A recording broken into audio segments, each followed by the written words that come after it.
দের মধ্যে আছে এগুলো বিষয়ে হয়তো আমরা আরেকজনের সাথে আমরা টেলিফোনে কথা বলবো আশা করি আমাদের এই খবরের এই পর্যায়ে। সাবিনা, আমরা মনে হয় আমাদের সহকর্মীরা সারা বাংলাদেশের বিভিন্ন জায়গায় আছেন, বিশেষ করে গাবতলীতে আমাদের সঙ্গে আছেন ইমরান হোসেন ইমরান সুমন সুমন। আছেন। আমরা ওর সঙ্গে একটু সর্বশেষ পরিস্থিতি জানতে পারি। আহ, সুমন আপনি আছেন? সাইদা আপনি আছেন গাবতলী বাস স্ট্যান্ডে, গাবতলী বাস স্ট্যান্ডে আছেন আপনি। সেখানকার চিত্র কি দেখছেন এই মুহূর্তে? আমরা কিন্তু কাল রাত থেকে দেখছি যে সেখানে বিক্ষোভ চলছে, সেখানে আগুন দেয়া চলছে, নানান কিছু। আপনি এই মুহূর্তে কি দেখছেন আসলে?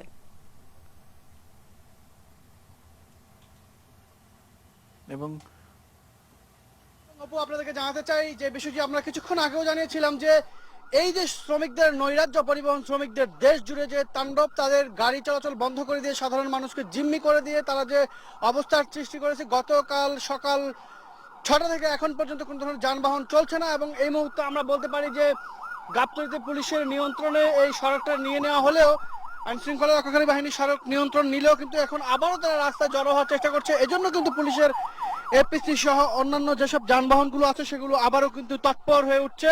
এবং আপনাদেরকে জানিয়ে রাখতে চাই যে এখানে আবারও বাধা দেওয়ার ঘটনা ঘটেছে। সেটি হলো যে প্রাইভেট কার নিয়ে ব্যক্তিগত যাত্রীরা দূর যাওয়ার জন্য চেষ্টা করছিলেন, তাদেরকে বাধা দেওয়ার ঘটনা ঘটেছে।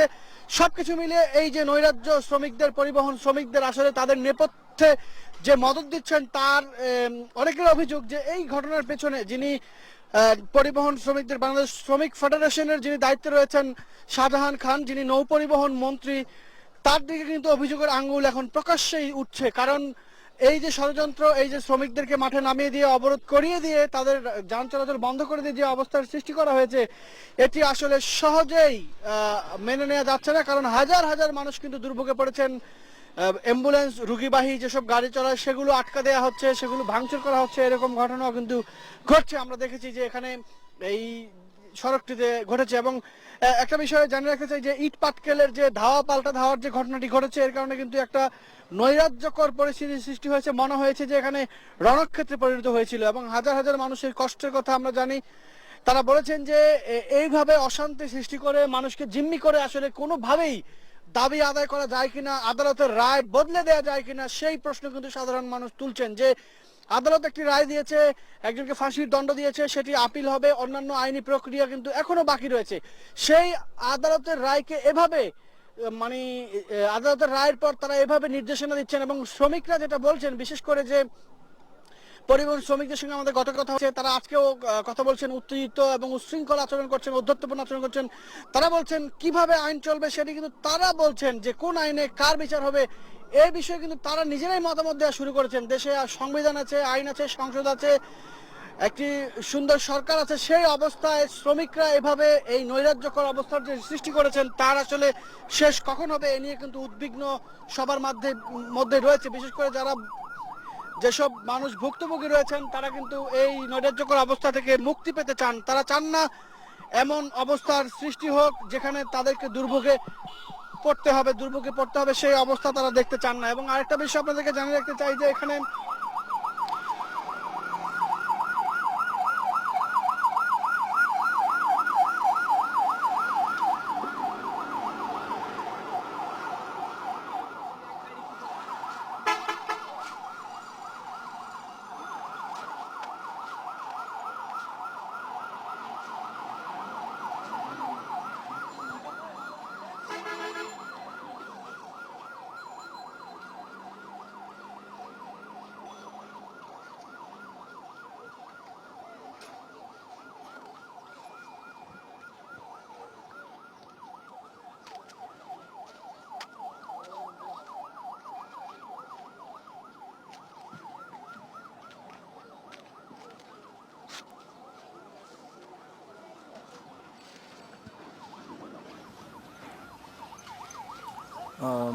সাবিনা, সুমন যে কথাটি বলছিলেন বা আমরা পুলিশের যে তৎপরতা এবং আমরা এই নিউজ সেটে বসে যে তথ্যপাত্র এই মুহূর্তে আমাদের হাতে আছে সেটি হয়তো একটু আপনার মাধ্যমে দর্শকদের জানাতে চাই। সেটি হচ্ছে যে আইন শৃঙ্খলা রক্ষাকারী বাহিনীর অবস্থান হচ্ছে যে একেবারে কোনো ধরনের কোনো যেন এই অপ্রীতিকর ঘটনা না ঘটে, বিষয়টির প্রতি তারা খুবই দৃষ্টি রাখছেন এবং কোনো জায়গায় কোনো কিছু ঘটা মাত্রই সেখানে ল অ্যান্ড ফোর্স এজেন্সিগুলো আছে। এবং এই বিষয়ে কিছুক্ষণ আগে যে খবরটি আমরা দেওয়ার চেষ্টা করলাম যে বারিধারার কোনো একটি বাড়িতে এই সড়ক পরিবহন শ্রমিকদের একটি কোর কমিটি বলে খ্যাত এরকম বেশ কিছু 57 জনের একটি টিম তারা বসার চেষ্টা করছেন এবং সেখান থেকে আমরা হয়তো আপডেট পাওয়ার চেষ্টা করব এবং সেখানে বৈঠকটি এখনো 57 জন শুরু থাকবেন, হয়নি। যেটি আমরা আগেও 57 বলেছি, জন থাকবে এর থাকার আগে কথা রয়েছে। আমাদের একটি সূত্র নিশ্চিত করেছিল এবং এখান থেকে একটি নির্দেশনা আসতে পারে এরকম একটি। আর বিশেষ করে পুলিশের ঊর্ধ্বতন কর্তৃপক্ষের সঙ্গে কথা বলে আমি বুঝেছি যে প্রধানমন্ত্রীর একটি নির্দেশ আছে যে কোনো ধরনের কোনো পরিস্থিতির অবনতি কিংবা অপ্রীতিকর ঘটনা যেন না ঘটে এবং সেই চিত্রটি কিন্তু আমরা ইমরান হোসেন সুমন যেটি দেখাচ্ছিলেন এবং সেই চিত্রের সঙ্গে কিন্তু সেটি মেলে, সেটি আমরা দেখতে পেয়েছি। প্রণব, আরেকটি বিষয় যেটি আমাদের সহকর্মী অপু বলছিলেন যে উচ্চ আদালতের প্রতি শ্রদ্ধা বা অশ্রদ্ধার বিষয়টি কিন্তু শ্রমিকরা আসলে বোঝে না। সেটি না বোঝে তারা সবাই করছে, তারাও করছে, তারাও সেই বিক্ষোভ কর্মসূচিতে আসছে, কিন্তু তাদের মধ্যে কিন্তু জীবন তাদের জীবিকার যে প্রতিদিনের যে জীবিকা সেটি নিয়ে কিন্তু তাদের মধ্যে একটা শঙ্কা রয়ে গেছে। কি করবে তারা প্রতিদিনের রোজগারের বিষয়ে। আরেকটা যেটি আমরা দেখেছি যে আদালত অবমাননার বিষয়টি কিন্তু এখানে আসছে অনেকের মধ্যে, কিন্তু এই প্রশ্নটা এই যে আসছে আদালত অবমাননা আপনি নিশ্চয়ই হয়তো খেয়াল করবেন যে মঞ্জিল মোর্শেদ যিনি এই রিটটি করেছেন এবং তার সঙ্গেও আমরা এখানে বসে কথা বলার চেষ্টা করেছি, তিনি কিন্তু যে তথ্যটি জানিয়েছেন যে সাধারণ মানুষ বা সাধারণ শ্রমিকদের আদালত সম্পর্কে খুব বেশি একটি ধারণা নেই এবং তাদেরকে সেই ধারণাটি দিতে এবং সর্বোচ্চ একটি ইনস্টিটিউট, এই ইনস্টিটিউটের সকল কিছু মানতে হয় এরকম একটা ধারণা যেন তারা পান, সেই বিষয়টির দিকে কিন্তু সরকার ভবিষ্যতে দৃষ্টি রাখবে, সেটি কিন্তু সেই রিটের একটি নির্দেশনায় আছে। এটিও কিন্তু গুরুত্বপূর্ণ একটি কথা। এবং আইনমন্ত্রী কিন্তু বলেছেন যে আদালত অবমাননা হবে কি হবে না সেটা আদালত আসলে নির্ধারণ করবে। আদালত যদি মনে করে এটি অবমাননা হয়েছে তাহলে সেটি অবমাননাকর হবে এবং যদি আদালত মনে করে যে অবমাননাকর নয় তাহলে এটি অবমাননাকর হবে না। সাবিনা, আরেকটি তথ্য আছে যে পুলিশের ঊর্ধ্বতন কর্তৃপক্ষ থেকে আমাদেরকে জানানো হয়েছে যে প্রায় 40টিরও বেশি আলাদা আলাদা ভ্রাম্যমাণ টিম আছে যে যারা পুরো পরিস্থিতি মনিটর করছেন এবং তারা দেখছেন এবং আইন শৃঙ্খলার যেন ন্যূনতম কোনো অবনতি না ঘটে। আমরা নিশ্চয়ই আশা করব যে আপনি যেটি বলছিলেন যে নৌ পরিবহন মন্ত্রী একটা বারিধারার একটি বাসায় যে বৈঠকটি হবে সেখান থেকে একটা পজিটিভ কিছু যদি আসে সেই ক্ষেত্রে আমরা কি ইমরান হোসেন সুমনের সঙ্গে আবার যোগাযোগ করতে পারি। একটু এই মুহূর্তে আসলে দেখে নেই যে কি অবস্থা।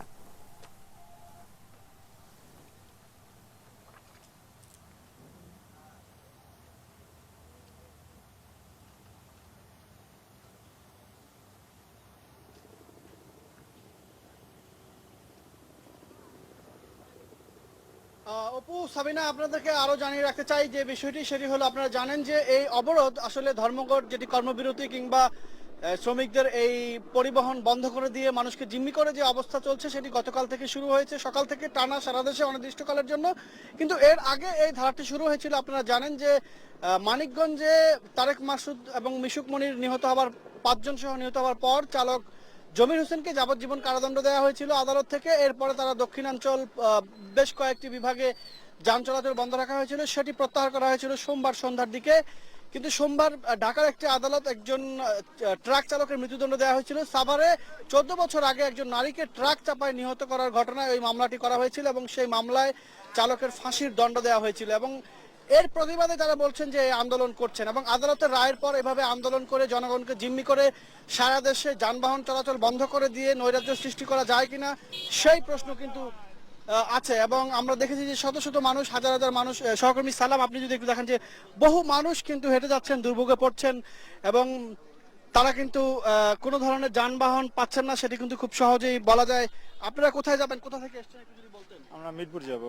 কোথা থেকে এসেছিলেন? আমরা গেছিলাম গোদরটেক, কোম্পানির কাজ করে আসলাম সকাল থেকে, হাইটে এখন চলে আসছি, আবার হাইটে যেতে হবে, গাড়ি পাচ্ছি না। তো এই যে একটা রায়ের পর মানুষকে জিম্মি করে এই হলো, এরকম একটা অবস্থা সৃষ্টি করা হলো, এটা কিভাবে দেখছেন আপনারা আসলে? সকাল থেকে দেখলাম এইরকম পুলিশ ছিল, র্যাবের গাড়ি আর লোকজনের এইরকম আনাগোনা। আমরা একটু এই আঙ্কেলের সাথে একটু কথা বলতে চাই। একটা রায় দিয়েছেন আদালত, একজনের শাস্তি দিয়েছেন, আদালতের রায়ের শাস্তির পর তো আপনি উচ্চ আদালতে যেতে পারেন কিংবা আপিলের সুযোগ আছে, সেক্ষেত্রে এভাবে সব মানুষকে, সারা দেশের মানুষকে, যাত্রীদেরকে জিম্মি করার কোনো সুযোগ আছে কিনা, আসলে আপনার কি মনে হয়?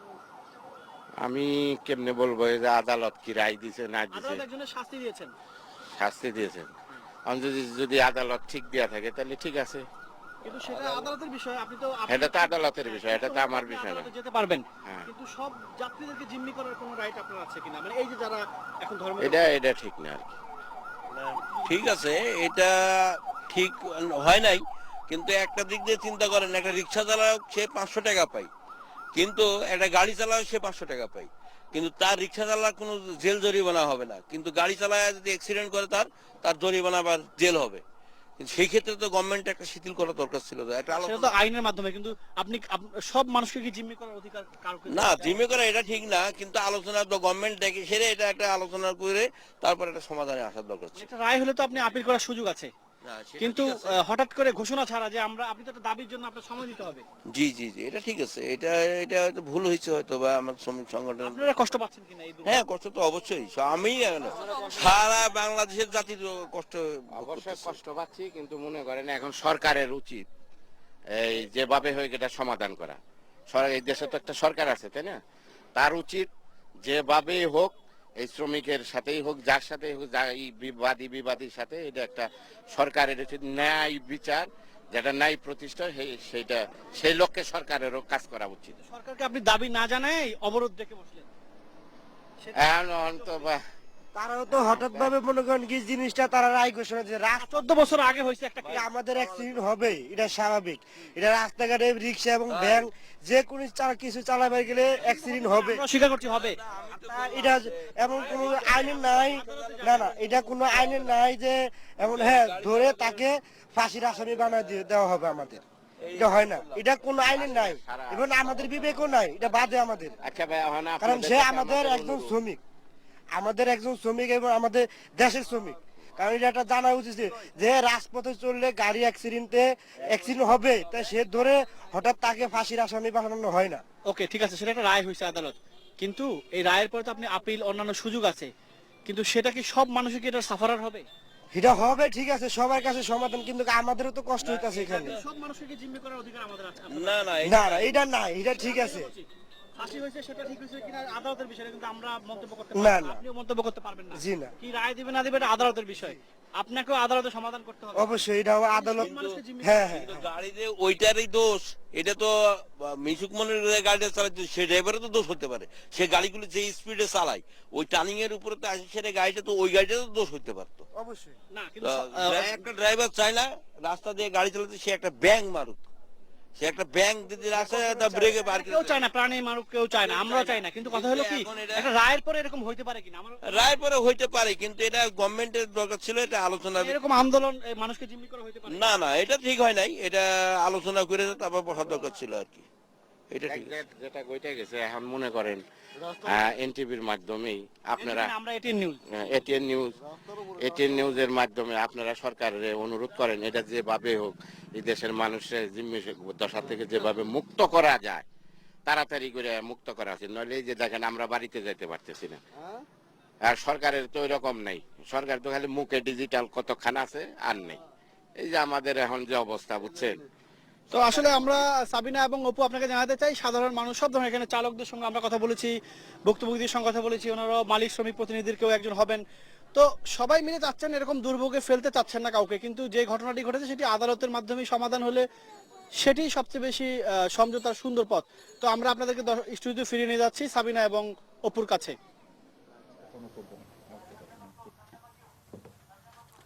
ধন্যবাদ সুমন। ইমরান হোসেন সুমন কিন্তু বলছিলেন, তিনি কিন্তু কিছু লোকের সাথে কথা বলেছেন যারা শ্রমিক আছেন, তাদের সাথেও কথা বলেছেন, শ্রমিক নেতা আছেন তাদের সাথেও কথা বলেছেন। তারা কিন্তু বলছেন যে আসলে এটা হঠাৎ করে ধর্মঘট ডাকাটা ঠিক হয়নি, তারাও এটা উপলব্ধি করছেন, এটা আগে আসলে কথা বলে নিয়ে তারপরে এই আন্দোলন বা কর্মসূচি দেওয়া উচিত ছিল। আরেকজন শ্রমিক দেখেছি যে তিনি বলেছেন যে উচ্চ আদালত, তিনি বলেছেন যেটি যে রাস্তাঘাটে দুর্ঘটনা তো হবেই, তাই বলে একজনকে ধরে নিয়ে ফাঁসি দিয়ে দেওয়া হবে, এটা কেমন কথা? আসলে মানসিকতা যখন সেই জায়গায় সেখান থেকে আমরা আসলে সাবিনা, কতদূর- আসলে যেই ধরনের কথাবার্তাগুলো তারা সাধারণ মানুষরা বলছে বা আমরাও প্রচার করছি, সাবিনা, আপনি যদি মিশুক মুনির এবং তারেক মাসুদের হত্যা মামলা রায়, দুর্ঘটনা মামলা রায়টি যদি দেখেন, সেখানে কিন্তু বেশ কিছু পর্যবেক্ষণ ছিল। সেই পর্যবেক্ষণে কিন্তু পরিষ্কার করে বলা আছে যে সেই চালক তার সেই গাড়ির গতির বিরুদ্ধে গিয়ে টেম্পার করে একেবারে গতি সম্পন্ন গাড়িটিকে সেরকম করে নিয়ন্ত্রণ করেছেন, অর্থাৎ মানে সেই ফিক্স করেছেন সেই মিটারটি, অর্থাৎ তিনি যত ইচ্ছা তত গতি সেই গাড়িটিতে তুলতে পারেন, এরকম একটি কাজ করেছেন। দ্বিতীয় কথা হচ্ছে যে তার লাইসেন্স ছিল না, গাড়ির ফিটনেস ছিল না। তারপর বলছেন যে ঘটনার দিন তিনি ভোর 4টায় রওনা হয়ে ঢাকায় পৌঁছে আবার 11-10টার মধ্যে তিনি মানিকগঞ্জে সেই ঘটনাস্থলে পর্যন্ত পৌঁছে গেছেন। তাহলে এই যে একটা বিষয়, অমানবিক একটা বিষয়, যা খুশি তা করার একটা টেন্ডেন্সি, এগুলোর লাইসেন্স তাদেরকে কে দিল? নিশ্চয়ই হত্যার লাইসেন্স এটি নয়। তাহলে এই কাজগুলি যারা করেন